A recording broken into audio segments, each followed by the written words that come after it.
Greetings, geeks. Welcome to episode 527 of Geeks in Space. I am Rob Commander Taco Malda, and you have joined us here tonight to discuss maybe the greatest movie ever, but probably not, Star Trek III, The Search for Spock. And I could not do it if not for the voices of reason that you see to my right. We have Chris DeBona. Hi, everybody. Rob Roseboom. I'm a voice of reason. Nate Ostendorp. As they say on Earth, c'est la vie. Oh, God. All right, gentlemen. I start off by apologizing. That seems like the right thing to do.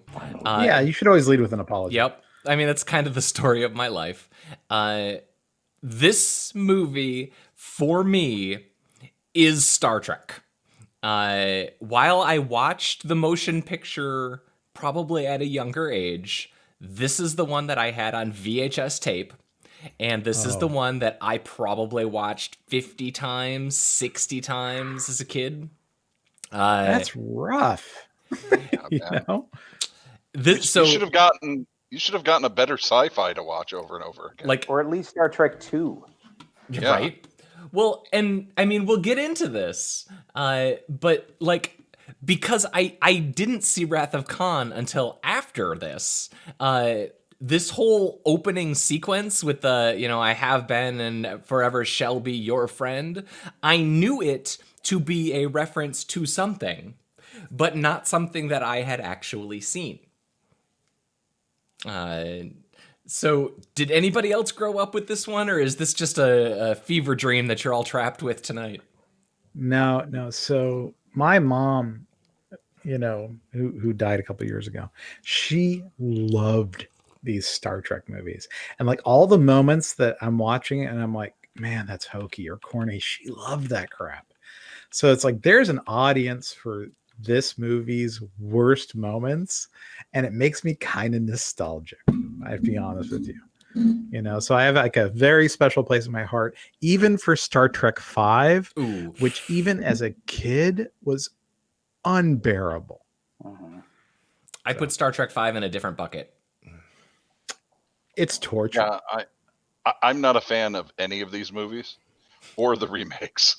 So there's that. Now, I have watched every episode of every flavor of Star Trek, the TV show. Even the animated series? All right. Well, Besides let's not be crazy. Yeah. So I am no stranger to bad Star Treks and sitting through them.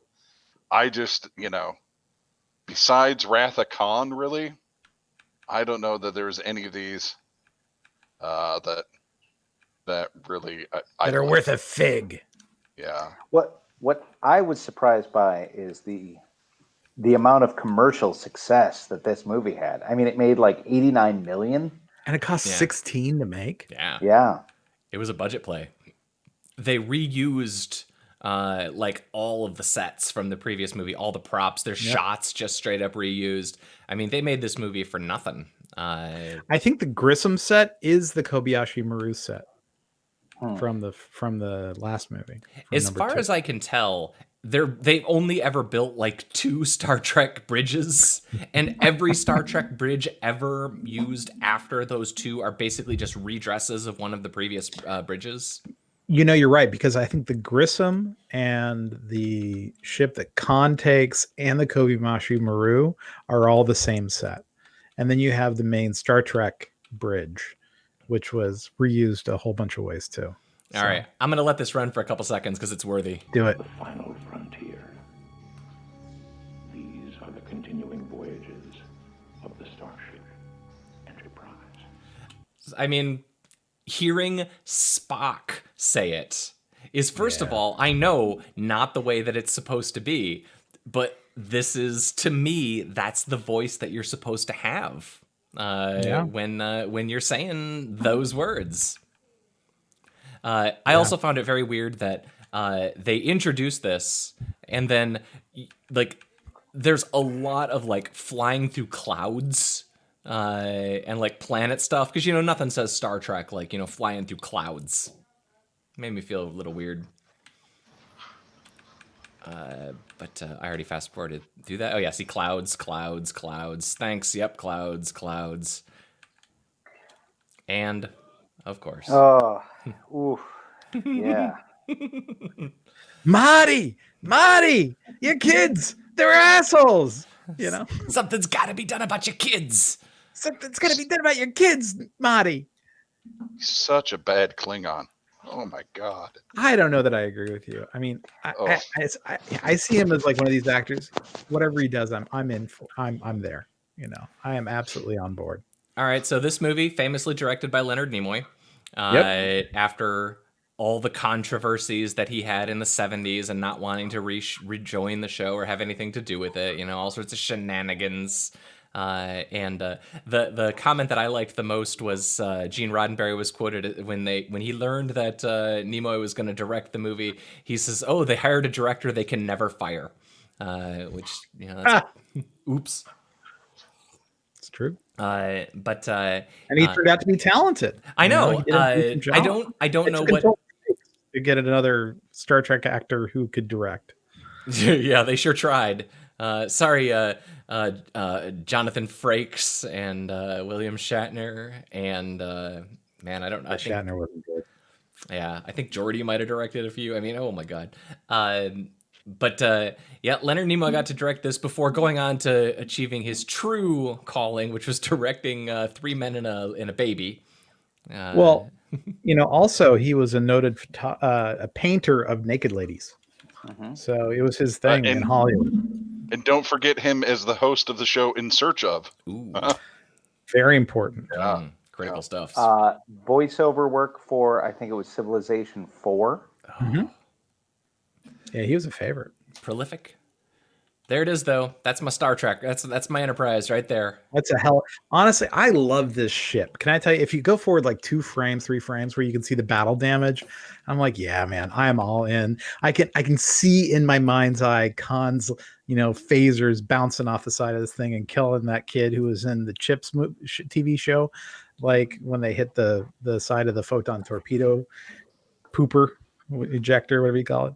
Right. So, I got to say, I have not seen 2 in probably 20 years, so it's kind of hard to watch this movie without, like, it really is a part 2 to Star Trek 2. Like, there's... Yeah. I mean, it's the middle act, I guess, of this trilogy, right? I mean, of the 3 that I think of as being the real Star Trek movies, everything else I feel like is like a parody or a fan fiction or trying to be something else. Star Trek 4 was great. Agreed. It was fantastic. Agreed. 2, 3, and 4. And if this movie only serves to explain how the crew got a hold of the bird of prey, that's enough for me. I don't need more than that. No, and I want to be clear. The trilogy is 2, 3, and 4 because Star Trek 1 is somebody making a 2001 ripoff. 2005 is a whole different thing. And I mean, Star Trek 5 is a whole different thing. And then after you go down that, each of those becomes like a whole weird science fiction experiment that just doesn't work for different reasons. So even as a kid, the flipped open white reveal here always made me feel like they were ripping off Return of the Jedi. Yeah, it's because they were. Well, for sure. Although these were filmed relatively contemporaneously, so who knows? This would have been about the same time frame filming as Empire, wouldn't it? No, they're both 84. Or 84 releases, 84. So who knows when they filmed. But I guess the thing I want to say is that this, to me, again, is Star Trek uniform.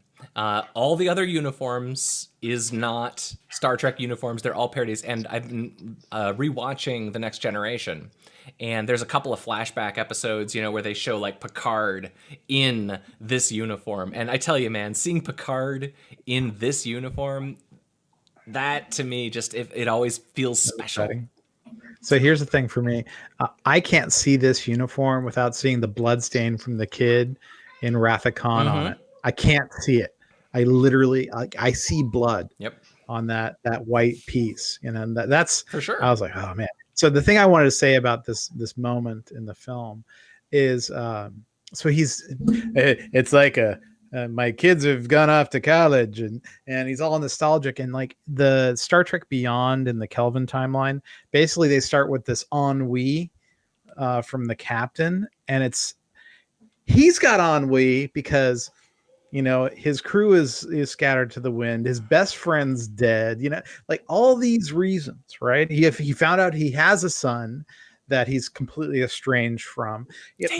So he's all these reasons for being maudlin, right? But like in the Kelvin one, it's like Chris Pine saying, I'm bummed, geez, I'm bored, it's gonna be like this for a while, huh? Darn space, so open and big. Darn. It's hard being beautiful and 15 years younger than this guy. Exactly. I'm like, you didn't earn your maudlinness, buddy. Yeah. So all right, here's his monologue here. No. More empty even than that. The death of Spock is like an open wound. So there is a lot of voiceover monologuing in this movie, like a lot. And I mean, sorry, Leonard Nimoy. You might not be aware of it, but that's usually not cool. And it doesn't do a lot to dissuade anyone from believing that this is one of the most boring movies ever made. I mean, it really only has like 20 fun minutes, and the rest of it's pretty dang boring. But man, all these voiceovers. Yeah, they're ponderous. They're so ponderous. I want to say, just because, especially in most of our earlier movies, we did comment on the computer graphics. Some of the worst computer graphics, in this movie. Like, I got a few of them bookmarked. I mean, it's kind of cool that they got themselves their hands on an Apple II, though. You got to give them mad Right. props.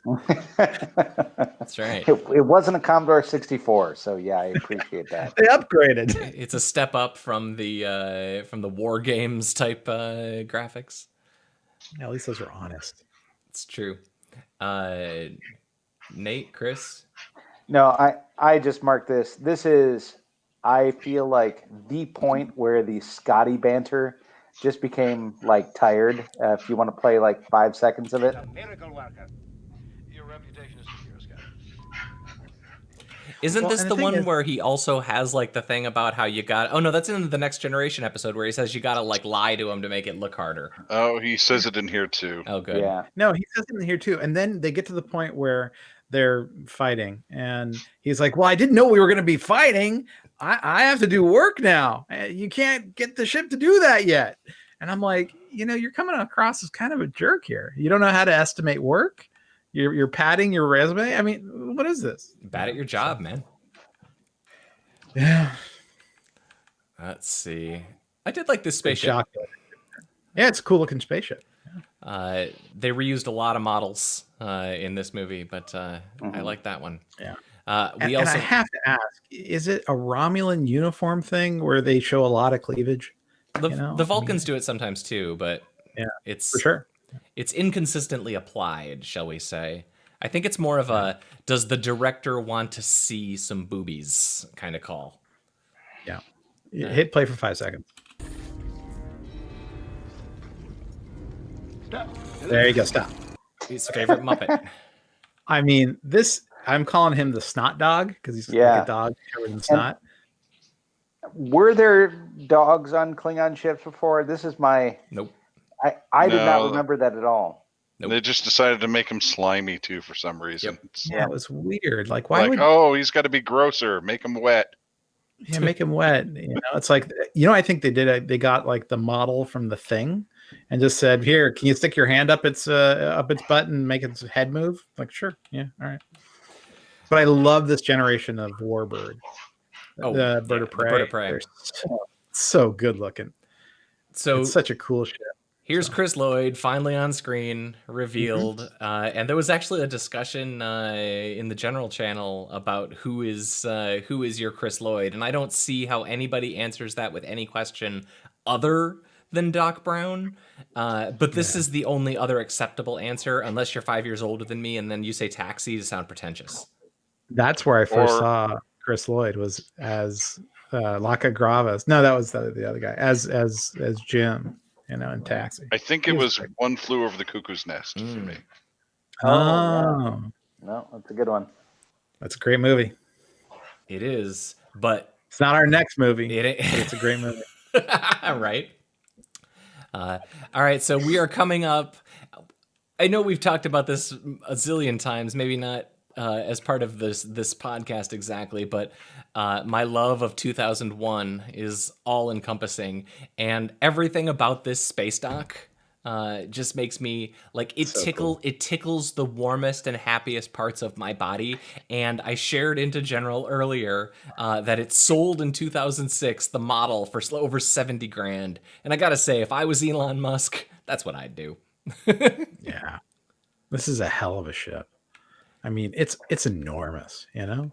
This model ends up getting reused like in a bunch of Next Generation episodes. Like they built yeah. this model and they really got their miles out of They it. stuck to it. Yeah.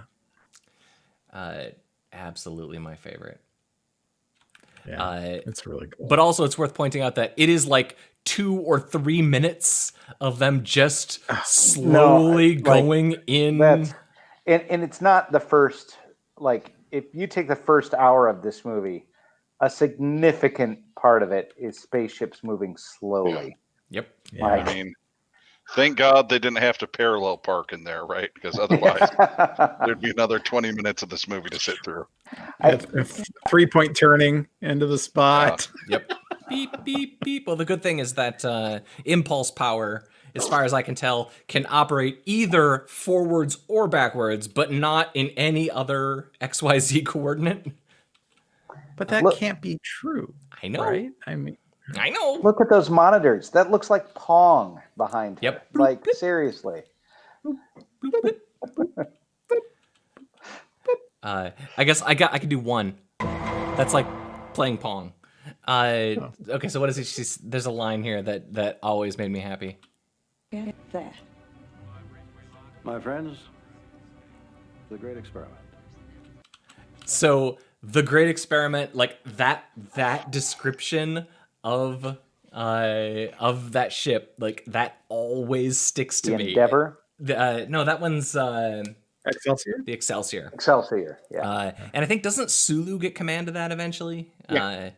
But no, just I remember, I don't know, 8-9-year-old me, and I saw this with my dad, and I remember him explaining to me that was a new Enterprise, and it's supposed to be like the upgraded one, and like that's like childhood memory shit to me.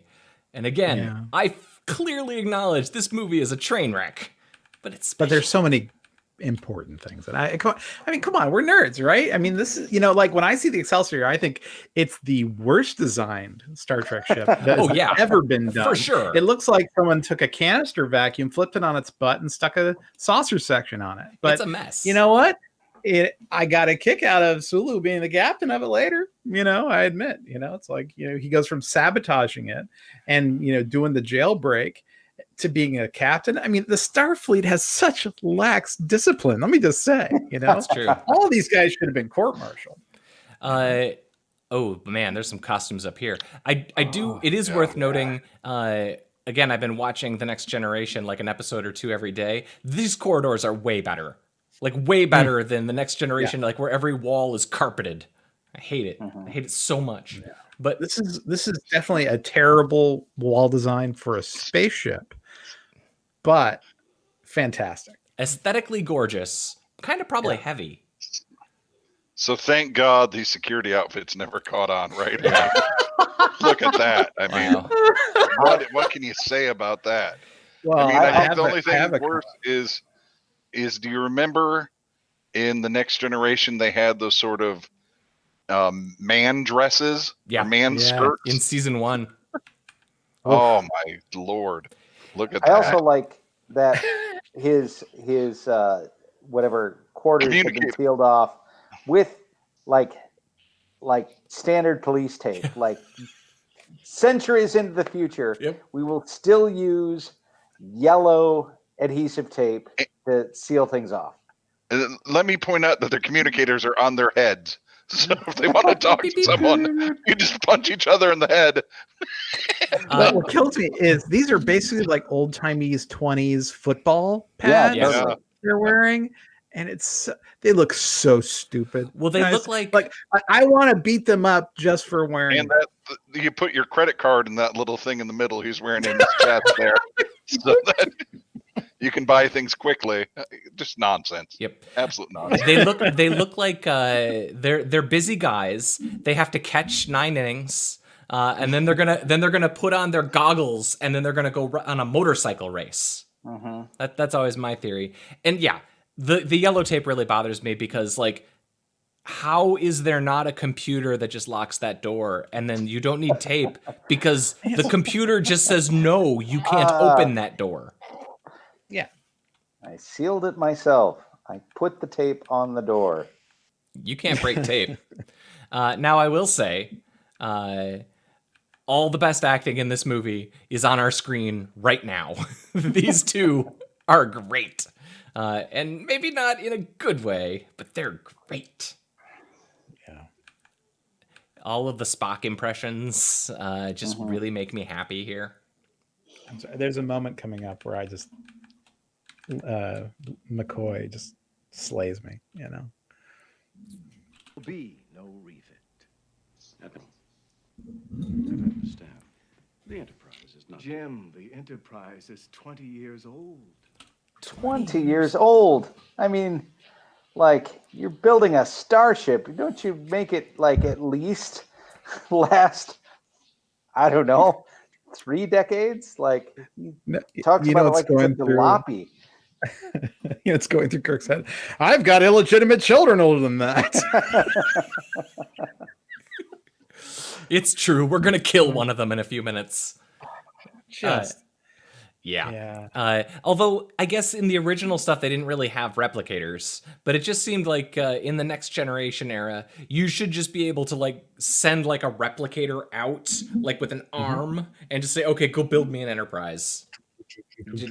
It'll take a while, but it'll get there. Maybe the first that thing was the savior of the Voyager was replicated armor. I mean, it was just, once they had the replicators, any suspense was done. It's true. The replicators are kind of a ruiner.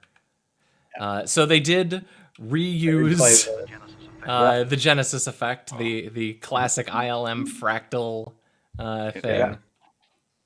Let me tell you, I'm okay with warp drive and replicators and all this other stuff, but I find the Genesis device almost offensive for how stupid it is. As it goes into your biology major. Yeah, it's just so stupid. I get what they're doing. I'm fine if they didn't talk about it. If they just didn't try to explain it, they're just like, oh yeah, it can terraform a planet instantly. But when they try to explain it and they show more about it, it just makes me angry. Oh, okay. So I have a lot of notes about that. How angry does it make you that it was able to take Spock's body? We'll get there. Turn it to babiness. Wait. I want to hear from Rob. This is really important. I want his opinion. But at the same time, the microbes turned into big, spitty, sneaky they turned into slugs and worms. I have worms. both of these things noted. You're breaking I want to hear what Rob has to say. He will. You will. You will hear. Yep. Although it is, I guess, cool to note that shot is kind of one of the reasons that Pixar exists on some level. It's kind of weird. Absolutely. But, weird. There would be no Toy Story if it wasn't for that shot. Or Finding Dory, for example. Yep. I mean, think of the things we wouldn't have. Nate has the next one. So this is where they transition into speaking English. Yeah. In the Klingon crew. And I'll say the fact that they sometimes speak Klingon and sometimes speak English, boy, like it really bothered me, because even when they're talking to Kirk, they have no sort of detectable accent. It's like they just decided, this is going to be too hard if we do this whole scene in Klingon. Like, let's just cut to the chase here. So I actually had to turn my subtitles on because for some reason it didn't have subtitles in the first half, and then about when I turned them on is when they switched to English. So I felt taken, I guess. I was going to mention that maybe they speak Klingon when the Snot Dog is present, because if he hears English, he bites them. Hmm. That was my thinking. Like a German Shepherd. That's the other hypothesis that I have, that only in front of Federation people do they speak Klingon, but they've been watching Federation TV all this time. Like Sure. they really grew up learning English. Yeah, Also, Three's this Company. You know, At this point here, they would have definitely named that planet, right? They wouldn't have just kept calling it the Genesis planet. Well, okay, here's the thing, though. It's super classified. They well, make and a big- also it's only like 2 days later. You know, Yeah, that's true, too. I mean, we still haven't come up with another name for 9/11, and it's been like 20 years, and like, you know what I mean? Like Pearl Harbor, like is like, you know, they didn't call it Pearl Harbor on the first day, 9/11 right? is short. The Genesis That's true. planet is too many syllables, dude. I agree. the Genesis planet, as envisioned by Dr. Carol Marcus and her son, who David. and where did she go? Where did she go? Why isn't she on this darn ship? It's her project. She wanted to be paid for her mileage to come to the studio. Man. Did they change the stardate numbering system? This seems wrong. Oh yeah, they change it basically all the time. Okay, cool. It doesn't matter. All right, You know, cool. It's like the speed of warp. It's whatever the movie needs. All right, cool. We travel at the speed of plot. Yeah. Uh, Trans warp, you know, things and beaming.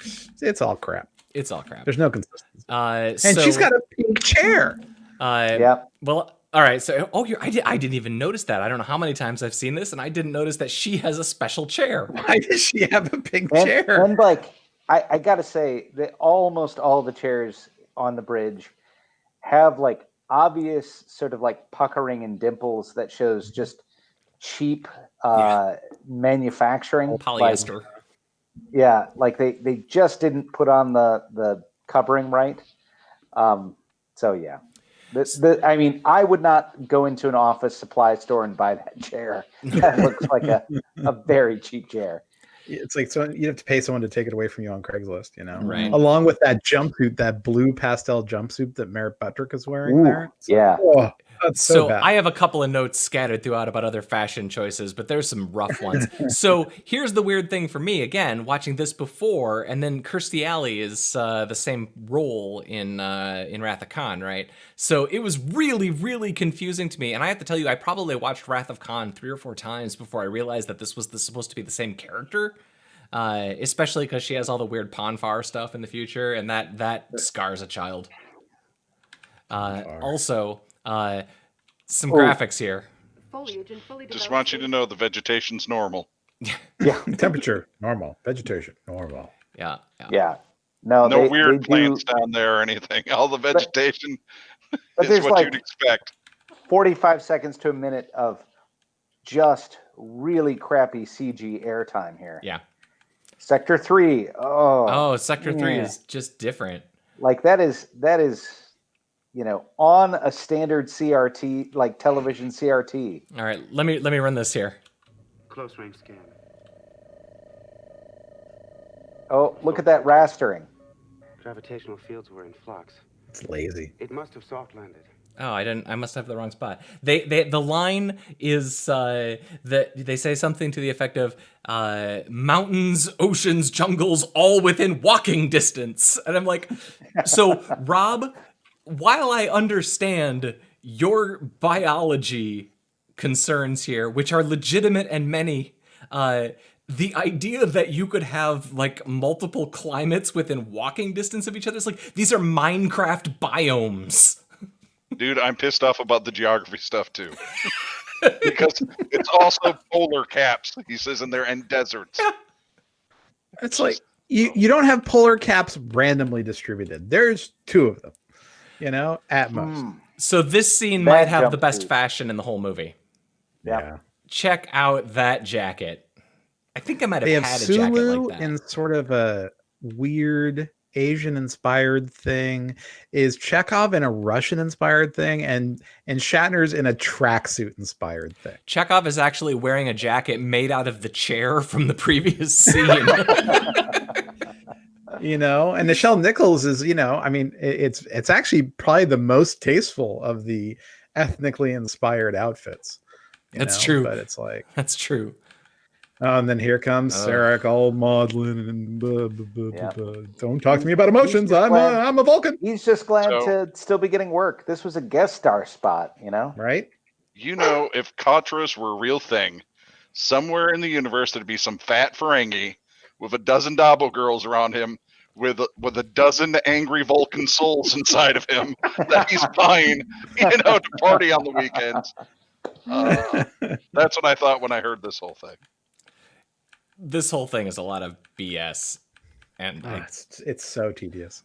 yeah, I mean, it takes a really long time.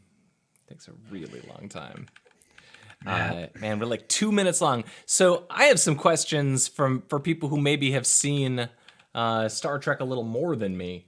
Wrath of Khan specifically. Was this sequence retconned in to this? No. Because I remember the scene, but I don't remember him like doing the extended last shot with the mind meld.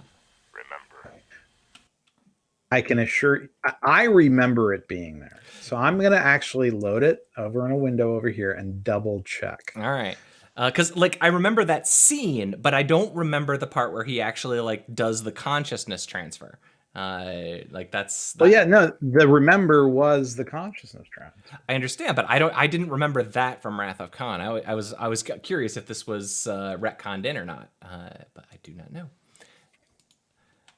Let's see. Remember, he does it right there. It's at 1 hour, 35 minutes, and 52 seconds in of Wrath of Khan, which is not our next movie. No, we don't deserve that.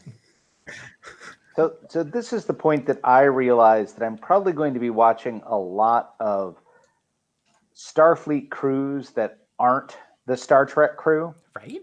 And realize that, oh yeah, if you're not interested and invested in the characters, watching Starfleet protocol being acted out is exceptionally boring.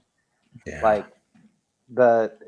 This crew and the Excelsior crew are some of the you're kind of just waiting for those scenes to be done. Oh, I'm gonna fight you on the Excelsior crew because there's some great stuff in there. Very well. Exercise caution, Lieutenant. This landing is Captain's discretion, and I'm the one who's out on a limb. I'm so cool. Yeah. I'm Mr. Rule. So the thing I mentioned here is that, I don't know, is this you or me? This is you, Chris. I just thought it was kind of weird that his first instinct was, oh, look, there's all this crap on the ground. Let's open the casket. And it's like, right. And it wasn't like, oh, we're going to oh, is there stuff in there? It was more like, oh yeah, it's like, oh, some clothes. So the thing that was weird to me is that because I didn't know that she was there to witness Spock's burial in the first place, she actually identifies him as these are Spock's burial shrouds or whatever, which to me implies that Spock travels through space with his special burial shrouds just in case he's killed. Never mind. She was at the funeral, so it could have been anything. Oh, wait a second.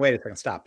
Yeah. You have pointed out another very weird inconsistency. Sarek was all pissed off because they didn't follow the proper death rituals of a mind melded, remembered Spock, but she was there. She could have said, "Hey, yo, don't drop his body off. Let's take it back to Vulcan. Maybe we can get Spock back." She doesn't go there at all. She wanted him dead. I think you might be right. Yeah. Oh God, this scene. So yeah, this is. Are they petting Tribbles? Yeah. Oh yeah. Oh, they are definitely petting Tribbles. And we have what is I think the most melancholy and sort of quaalude Mos Eisley Cantina ever here. There are all sorts of aliens, but there's no action. It's definitely low energy room. Yeah. Well, I mean, Nate, you said something in your comment, sad Eisley, and I'm just I can't think of it as anything else now. Perfect. And the biplane simulator on it hand drawn. Well. Yep. Hand drawn animation. and like the Egyptian inspired alien woman playing with this guy. I mean, like, who are these weird? This isn't clever. It's just weird.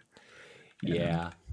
It's like And then you have the guy, the Millennium, also not the next movie, the Millennium inspired android guy with the creaky faces. Oh, we should. She's do wearing Millennium. light That's a great bulbs idea. on her suspenders.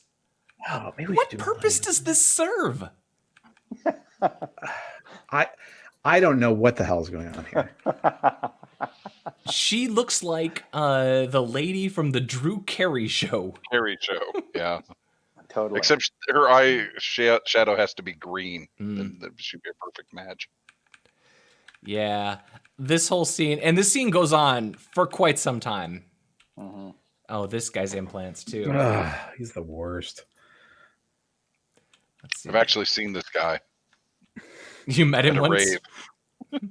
Okay, so I said play for 8 seconds. Oh, forgive. I here am new, but you are known being McCoy from Enterprise.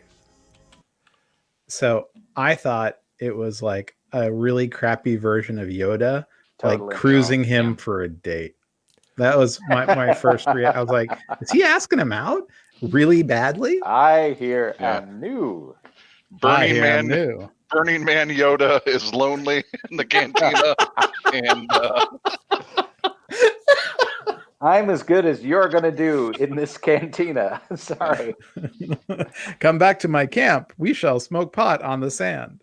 Yeah, that guy, man. And the makeup is bad. And They should feel bad. I've never been clear on the rules of Star Trek language because they obviously have some sort of Bobblefish type translation system going.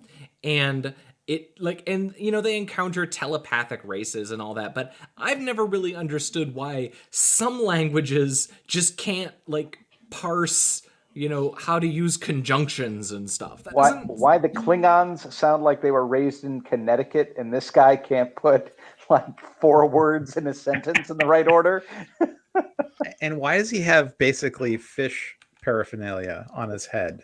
It's so lazy. They're like, we'll mess with his forehead. It'll be fine. He'll be an alien. So they're negotiating. They're trying to reenact the space rental scene from Star Wars. Yep. Okay, go back to the very beginning of the 15 seconds and just hit play. Okay. The 35:15. Yeah. And hit play for 8 seconds. Money I got. Place you name, money I name, otherwise bargain no. And I'm like, but he just said he'll give you money. Yeah. He names the place. He's going to give you whatever money you want. So what are you negotiating for? He's already agreed. My understanding is that this movie was, no joke, written in about 6 weeks. Yeah, so for sure. I imagine that is a factor here. This is Here we have McCoy failing his nerve pinch check. You're gonna get a nice long rest, Doctor. That was a good reaction from that actor too. That eyebrow raise, like what? Yeah, honestly, this guy on the right, I think he's the best actor in the movie. You take that back. There's some dialogue coming up that I've got marked. You're gonna love it. Yeah. Yep. It's so good. Yep. Yeah. I think we all know what scenes I'm gonna have to mark. It's his revenge for all those arguments he lost. Let me see your hand. I think I overshot. That's where he calls him a green-eyed son of a bitch, which always reminds me just how incredibly racist Star Trek tends to be. Well, against the Vulcans, sure. Yeah. Green-blooded. Green-blooded inhuman. They got a lot of issues to work on. So, I have to tell you, I did actually like this scene coming up. It's one of my like nostalgia. So to be clear, this movie, the good part, is right now. I know you might be surprised to hear me say that. We're in the good part. Yeah. This is the good part. This is the highlight. Well, enough to travel. Oh, football guy. Yep. There's a lot of those. We've got he didn't like this scene when they Who actually didn't? shot it. He didn't like that they call called me him Tiny. He says, "Don't call me Tiny." George Takei. Takai. Don't call me Tiny. He calls him Tiny in the I- previous shot. I thought this was a great line. I It do was too. well delivered. Right after he kicked his butt in a way that was totally transparently easy for him, even though it shouldn't have been. But Yeah. I'm 100% bought into this, and it was stylish, and he's got that wacky sort of like leather, like Cordovan leather Yeah. left over from some car that Ricardo Montalban tried to sell. But I mean, I liked that scene a lot. That's all. It's some of his coolest work, but like the heist scene of the Enterprise is the movie for me. Like, yeah, that's it's a caper. So, and I think it shows the Enterprise crew kind of sequentially putting one over on Starfleet Command, like who are suckers. Well, I mean, I in some ways. think a lot of times, you see them, in their spaceship encountering their space things. It's nice to see them not on their spaceship going off and having shenanigans and outsmarting people. I enjoyed that. Each of the characters gets a little shiny moment. That's good. This guy, Captain D-Bag, is like my favorite thing in the universe because he's got his little rod with him at all times with a little gemstone on the top of it. Is that supposed to be like a riding crop? Is he supposed to be like Patton? Sure. Let's go with Patton. I don't know. Who has a riding crop? Like, I'm trying to think of a general who would do that. Patton, he famously had a riding crop when he was portrayed by George C. Scott. Well, let's see. Everybody gets their moment. Yep. It's nice. You're gonna sit in the closet. The closet? What, have you lost all your sense of reality? This isn't reality. This is fantasy. You wanted adventure? How's this? The old adrenaline going? Huh? Good boy. Now get in the closet. Okay. You've just been uhura'd. Yep. This is the "Don't Call Me Tiny" of Uhura, and this was my favorite of the sequence of Star Trek crew. Yep. It's really good. So it's also worth noting that according to the intertubes, when they started filming this movie, Shatner lost a bunch of weight so he could be, a slimmer captain. But over the 3 months of filming, he kept putting on weight, and they had to make 7 shirts for him as he every couple of days increased in size. Really? That's really fun. Yeah, it's like Wikipedia or some noise. So this whole scene, man, you're just watching them back out of the space dock. Yep. I just love this. Quarter impulse power. Just, quarter impulse power. Quarter impulse power. Oh, let's go towards the door. The door might not open. Yep.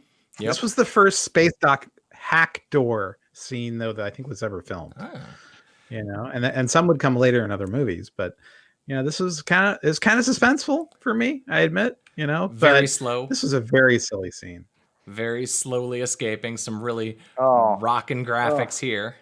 Oh man, look at that! Those letters on the top they look like Commodore 64, like 4 2x2 block letter characters. Yeah, why is it that the top of the letters have a single scan line, but the center of the letters have 2 scan lines? Like, that's bad font design. Just saying. But we do get to spend a lot of time with Captain D-Bag, and that just he's just a garbage human, and that makes me happy. Oh, I think you're being a little hard on Captain D-Bag. That's true. But I don't like him, so I'm going to do it anyway.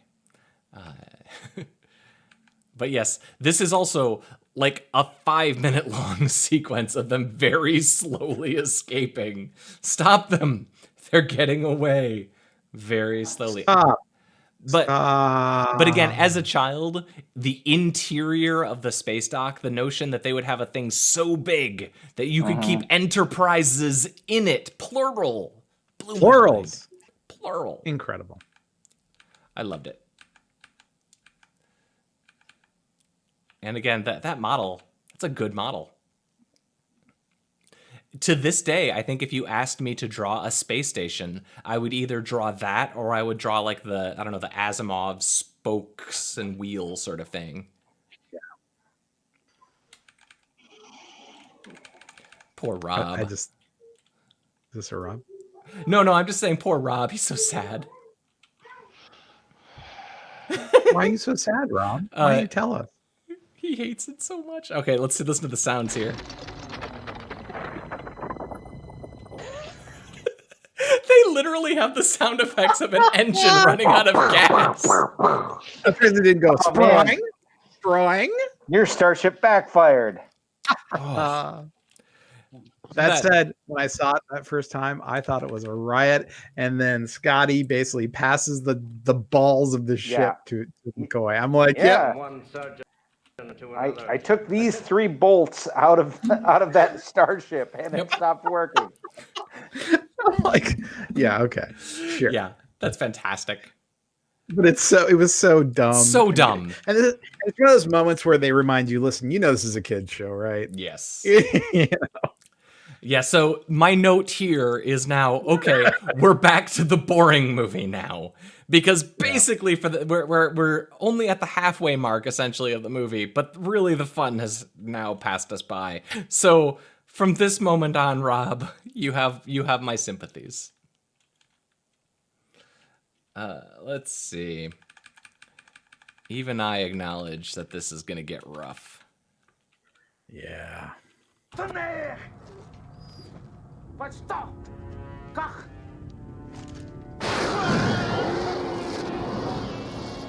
That animation is kind of I can't decide if I love it or hate it. Whatever. So the note I had, Doc Brown kills his dude for killing, rather disabling the Grissom, which is not very Klingon of him. And also, so that's 80 people who died like that because the Grissom's commander didn't think, maybe I'll put up my shields. And they were gone in one shot, which is a bit much.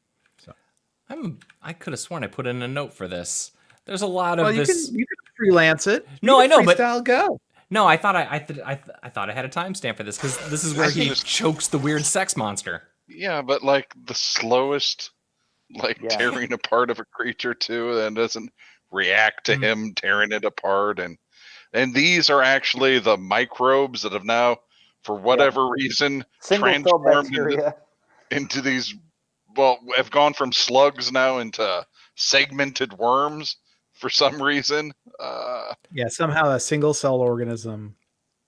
Look, man, advanced its evolution. And let's point out also, somehow the evolution that turned the microbes into these monsters, right didn't turn the cells of Spock into like a kaiju. Exactly. So there should be like a Godzilla-sized Spock crashing around through the jungle right now, Godzilla Spock would have made more sense than weird puberty Spock. Are they saying that basically Vulcan puberty is like a Godzilla? Maybe. Well, also, that thing he's in is hermetically sealed, right? Yeah. So how in the hell did any of it affect him? How did he get out? This radiation. The science is inconsistent in this movie. That's our problem. Inconsistent application of scientific principles. It's beyond inconsistent. And honestly, the whole Pon Far thing is so grody and weird and like people preying on the young. So I just want to be clear here. I saw this movie when I was like 10 and didn't really have a good grasp of what things like puberty were. So for me, trying to make heads or tails of her relationship with him and like what are they doing and is that mind melding, is that sex, 10-year-old me is really confused. I'm just saying. We get a few seconds of the finger rubs here. Oh yeah. Oh, that's hot. So sexy. Yep. I could not figure out. 10-year-old me was very confused by this whole sequence. Just saying, very confusing erections. Yeah. We don't need to talk about Vulcan erotica. But we don't need to. But if we're gonna force ourselves to watch this movie, if you're looking for Vulcan fanfic, give me 6 weeks and I'll write you a Vulcan romance fanfic that it's better than this movie. the next 50 Shades. 50 Years of Grey. Yeah. Your guesses be right. May all your guesses be right. I think I still occasionally drag that line out. It's not a good line. It's like, in a series basically dotted with Jabberwocky and Moby Dick and Shakespeare, they pull out "May your guesses be right." They're pulling out Las Vegas / Reno mottos. It's like, what are you doing? Couldn't you have found something, I don't know, in Hamlet? That sounds like more of a Next Generation thing. Yeah, that's true. Yeah, I just wanted to note that Snot Dog died. No, Slimy Dog's dead. Yeah, poor guy. He meant well, but he was too slimy to live. Too slimy to live. Love the Bird of Prey. I love both those ships. They're great. So for me, this was the point of the movie where I couldn't help but think about ways that this movie could have been better. Right. So number one is this. It turns into sort of a friend caper kind of movie like Rick and Morty, where they keep losing party members and have to shoot the Genesis device to bring each other back to life. Right. Number two,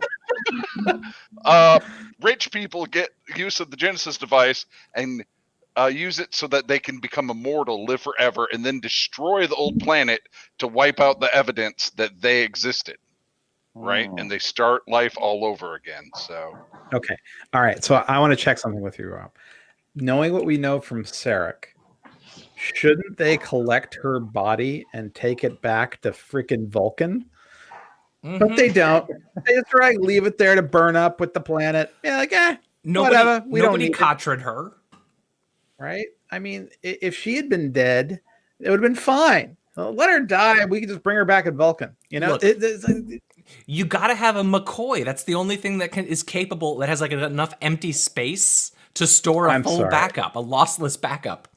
I don't know. Have you met David Kirk? That guy's a little spacey. Fair enough. There's lots of room in there for an extra, Savick or any random Vulcan, really. Ambaloo says that Nimoy intentionally modeled the heist of the Enterprise after Mission Impossible, which seems like the sort of thing you would say afterwards to justify something. The Mission Impossible TV series was a lot of fun. The Saint, Man from Uncle, they were super fun. They had tons of little capers all the time. I imagine there was a lot of crossover in actors too. Well, it's possible. Bring on bastard, you've killed my son. Acting! He's such a bad actor. Yeah. Oh my God. And let's be clear. Klingon bastard. This is it, right? As far as mourning for his son. Totally. This is the worst all thing you're that gonna can happen get to a person. Yep. And then it was just like, well, I didn't really know him all that well. Whatever. I only met him like one movie ago. Yeah. I'm sure his mom will be fine with it. The thing that I like about him, though, is that the character of Calculon from Futurama, as far as I can tell, is essentially just that scene, but times every time you need Calculon on screen for Futurama. No! Calculon! What are we going to do? Klingon bastards killed my son! And Klingons are supposed to be famous for their tactical acumen. Holy shit. This guy couldn't lead his way out of a paper bag. Yeah. Well, if we can't trust the guy with the spaceship that just shot us, who could we trust? Oh. So the thing that I said here, go ahead and play the 3 seconds. That is not how you pronounce plot.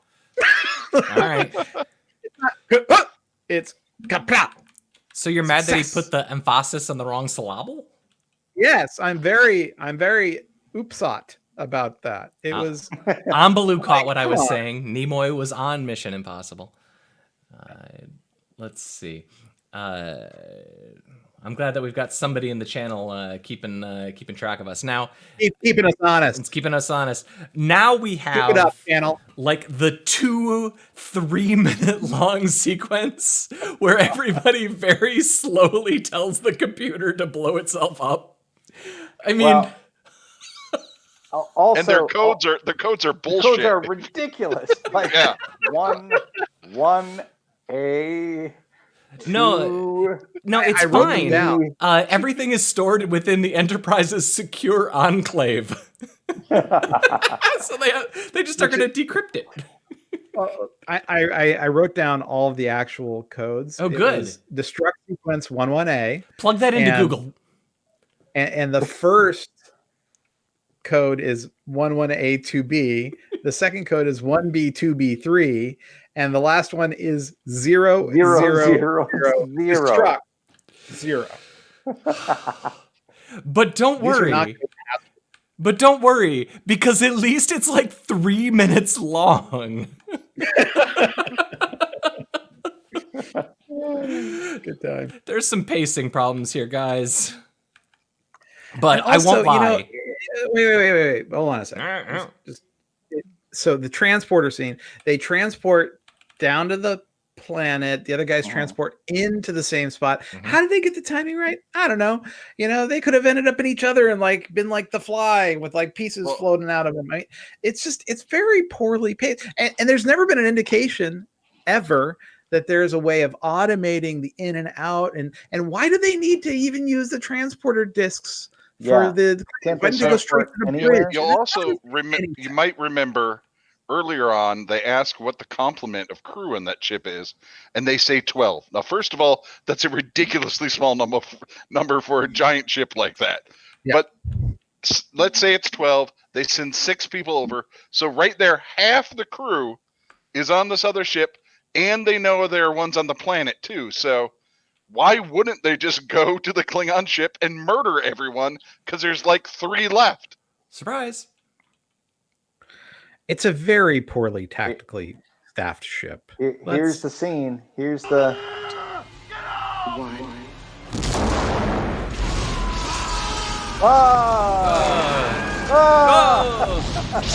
And here it is. The big secret. That's what it looks like when a starship blows up. You get lots of explosions behind you that force you to jump over consoles. This has always been a thing that just bothers me. Why are all the consoles sparking all the time? I mean, don't they have fuses? It's like, did they forget? This made me legit sad. This made me legit sad. The Enterprise was a crew member on this show. I mean, this was hard to see. And it was really cool the way they had it go bubble, flame away. As if it's made of flash paper. The scene for me is when they're on the planet. It's in a little bit here. Yeah, it's like that one. That was a great scene. I mean, that was what they were saying. That's what I've been reading about this. The because they were able to reuse so much stuff from the previous movie, a lot of the original stuff that they were able to do, they were able to put their budget towards that. They made the Enterprise explosion, feel real if you care about that sort of things. Yeah. And Ambalu once again points out that yes, they didn't change the codes when they later on need to blow up the next one. But in all fairness, I believe the passwords to like servers on Slashdot for some time was Erdum, and we would I think we wore Erdum t-shirts like in a picture in a magazine. It's like that is the password to the server. Nobody figured it out. That's Don't really forget funny. that we did update it to "You Are Too Dumb." Yep. Eventually, You are too dumb to be. Nobody's cracking that. Shut up! I'm still using that password.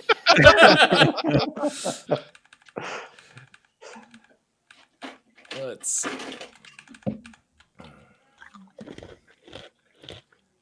Oh, yeah. Well, you have one. Oh, yeah, that was it. So I was like, there's never been a moment in Star Trek where they had a set phasers to shove setting. It was stun or kill. Yep. There was no like push. You know? Imagine how cool it'd be if you could like trick shot, like you shoot a boulder and launch it at someone, You know? I mean, when did it become a portal gun? I mean, a gravity gun from Portal. I just, yeah. Is there anything we can do? Only one thing, sir. Get him off this More planet. Pon Far. How are your fingers? You're gonna need some lotion. Well, there is something you can do, but you're not gonna like it. I was like, yeah, ask the Predator what she's gonna do. That's a good idea. Oh, go back like 3 seconds. Sorry. Sorry about your crew, but as we say on Earth, c'est la vie. Holding the gun up. Right? C'est la vie. But again, oh man, I make the assumption that everything is being transferred through some sort of translation system, which means wouldn't "c'est la vie" just translate directly into its language? It's not gonna get that. It's not gonna get that. That's not how this works. Wait, are you saying that the Star Trek translation matrix doesn't understand the emphasis of French on "we" and the history of Jean-Paul Sartre's effects on French thought and meaning? I'm saying a lot of things, Chris. I think they've got 3 centuries for AI to get idioms spot on with translation. And have a multi-model translation where it understands the equivalent Klingon French "c'est la vie." So it transfers whatever is the French equivalence. You hear that every now and then, like with English accents, and I don't know a lot about it, but I seem to recall different shows where they say like they use different English accents to represent the South. So they'll translate it to like something that has similar nuance to a London ear. Like, I don't know, a Cockney accent. I don't know what would be an equivalent. Sure. A Chav, sort of accent, or a Blackpoolian accent for the Las Vegas gangster types. I'm just saying, it would have. He would have just turned. "C'est la vie" would have translated into Klingon. It would have been done. Yeah. All right.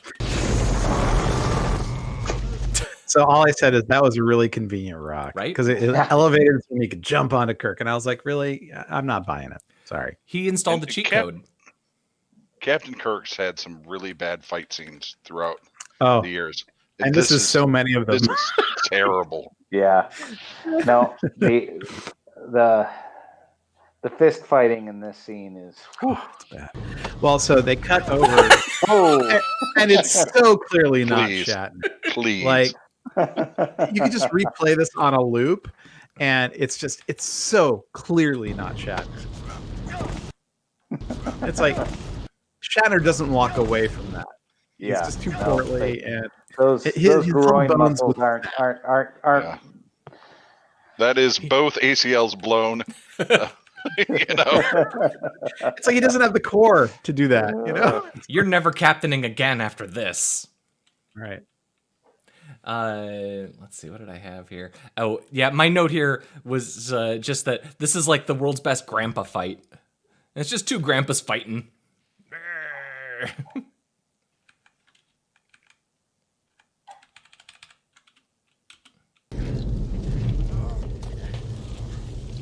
Oh, you're right. There's with all the lava, Chris. Yeah, I just said this is the planet where Anakin became half a man, with Obi-Wan. So. You've already lost. I have the high ground. I have the high ground. And this is where Gollum jumps on his back and they throw the ring. And, the Eagles are coming, man. It's going to be fine. I admit I loved this scene. It's so dumb. Yes. Well, this is so much not every Disney movie, right? Where like in every Disney movie, the villain has to fall to their death, but through their own doing. And not here.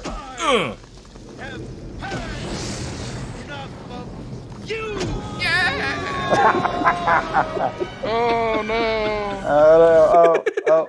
It's Wait such for a the great plume. scene. It's so dumb, really but it's so is. great. Oh, but the good news is now we're going to jump really far, really fast because Okay. we're past the point where people care. So they go to Vulcan and they set up for the. This was my other note that I wanted to say. I realized watching this what the problem with this movie really is. The problem is this movie has 4 endings. And you can do that if you're the last movie in the Lord of the Rings trilogy, you can have 4 endings.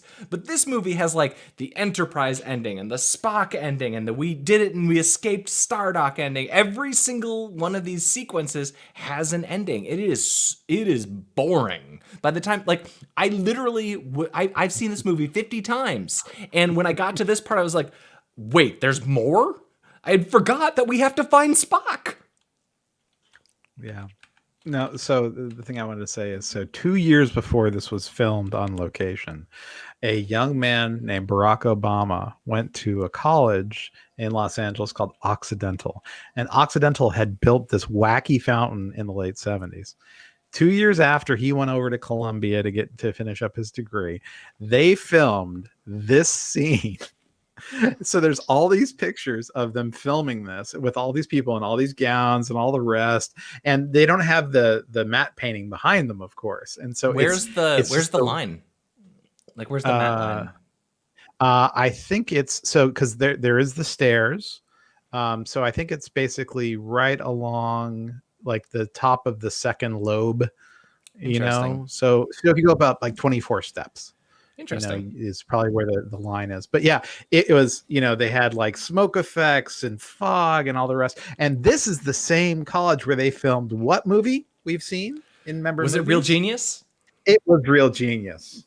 So there you go. So you can see this fountain in Real Genius. You can see this fountain in this movie. It's a great location. They also filmed parts of Buffy there, the UC Sunnydale parts, I think. All right. Well, we're gonna jump a whole bunch now, and we're coming up for Rob. You've been regretting this whole movie. Yeah. So here's the thing. I needed her eyes to glow. I needed her to scream. I needed maybe a glow. Maybe there was a glow around the bodies as she's transferring the consciousness. I mean, that whole scene, the whole payoff is basically like watching. You ever see one of those things where like a bank is giving away a truck and you have to hold your hand on it, and the last person to not touch the truck wins the truck? That's what the scene is. It is her just touching those two for like 4 days and nothing happens, right? You might be overwhelmed. You were underwhelmed by the sequence. Underwhelmed. I needed and an effect, so maybe long. some sparkles, something. And it's so long. Like this goes on for like 3 more minutes. Oh yeah. They really got the use of this fountain down. That's all. I don't know that they're in front of this fountain anymore. It looks like they're back on a soundstage. Behind them. And they're Vulcan fezzes. And the women in the Vulcan nightgowns. Mm-hmm. Like, boy, they put a lot of work into this crap. They really did. They really did. Yeah. And this whole scene, man, it's not good. It's just not good. So the joke I said is, imagine if he had taken his hat off and it was take off his little silvery cover and it's Robert Preston. Hey guys, Starfighter. I mean, that would have been all right. All right. Also, it's a good thing that he stopped aging right at the age he was before he died. So that was close. That was very convenient. And they had these terry cloth robes, left over. From, they're on Vulcan now. They have like a Katra facility. It's like a day spa. Yeah. No, it's like a day spa. Yeah. You go, you get your consciousness transferred. It's cool. Couldn't you have brought me back at age 25? Come on. Have you learned it's nothing like from Picard? Being 90. That's right. All right. Here it is. Jim. Your name is Jim.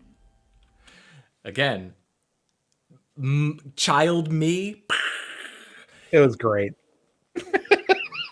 So that's the last note on the list. I apologize. I know full well what I made you all do. I mean well. the real problem with this movie is it isn't so awful that it's easy to make fun of. Do you know what I mean? It's sincere.